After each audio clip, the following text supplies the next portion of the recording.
मैं डॉक्टर बालेश्वर प्रसाद लोक smart channel से तरोताजा ब्रेकिंग न्यूज के साथ आइए देखिए ब्रेकिंग न्यूज। इंजीनियरिंग के 40 छात्रों को परीक्षा देने से रोका, क्लास बंक करने की ये सजा, बाकी के लिए सबक। दरभंगा कॉलेज ऑफ इंजीनियरिंग में द्वितीय सेमेस्टर की परीक्षा शुक्रवार से शुरू हो रही है। इन छात्रों को परीक्षा फॉर्म भरने से रोक दिया गया, जिस कारण ये परीक्षा में शामिल नहीं हो सकेंगे। दरभंगा कॉलेज ऑफ इंजीनियरिंग के प्राचार्य ने द्वितीय सेमेस्टर के 40 छात्र छात्राओं को परीक्षा में शामिल होने से रोक दिया गया है। क्लास में 75% से कम उपस्थिति के कारण इन छात्रों पर कॉलेज प्रशासन की ओर से कार्रवाई की गई है। द्वितीय सेमेस्टर की परीक्षा शुक्रवार यानी आज से शुरू हो रही है। इन छात्रों को परीक्षा फॉर्म भरने से रोक दिया गया है, जिस कारण ये परीक्षा में शामिल नहीं हो सकेंगे।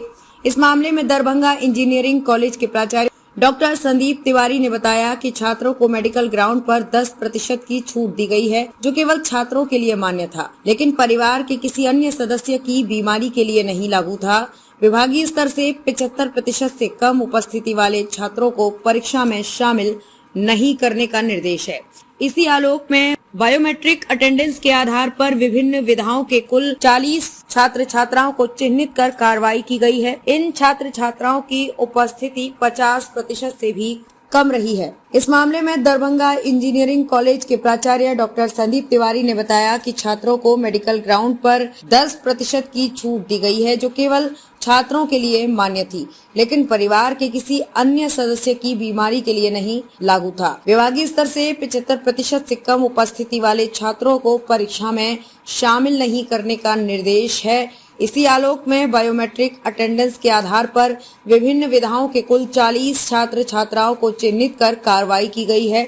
इन छात्र छात्राओं की उपस्थिति 50% से भी कम रही है। प्राचार्य डॉक्टर संदीप तिवारी ने कहा कि ये पाया गया है कि बायोमेट्रिक उपस्थिति की तुलना में कक्षा में उपस्थिति कम है। अगली बार इसकी तुलना की जाएगी और कक्षा में उपस्थिति व बायोमेट्रिक उपस्थिति दोनों को समान रूप में लिया जाएगा। दरभंगा इंजीनियरिंग कॉलेज के जिन छात्र छात्राओं को परीक्षा में शामिल होने से रोका गया है, उनमें कंप्यूटर साइंस इंजीनियरिंग के 10 छात्र छात्राएं, मैकेनिकल इंजीनियरिंग के 14 छात्र छात्राएं, इलेक्ट्रिकल एंड इलेक्ट्रॉनिक्स इंजीनियरिंग के 6 छात्र छात्राएं, सिविल इंजीनियरिंग के 7 छात्र छात्राएं तथा फायर टेक्नोलॉजी एंड सेफ्टी के 3 छात्र शामिल हैं। प्राचार्य डॉक्टर संदीप तिवारी ने कहा कि छात्र छात्राओं की कक्षा में 75% उपस्थिति अनिवार्य है। छात्रों से अपील है कि वे नियमित कक्षा में आएं और अपनी उपस्थिति दर्ज करें। इस कार्रवाई से अन्य सेमेस्टर के छात्रों को भी सबक लेना चाहिए।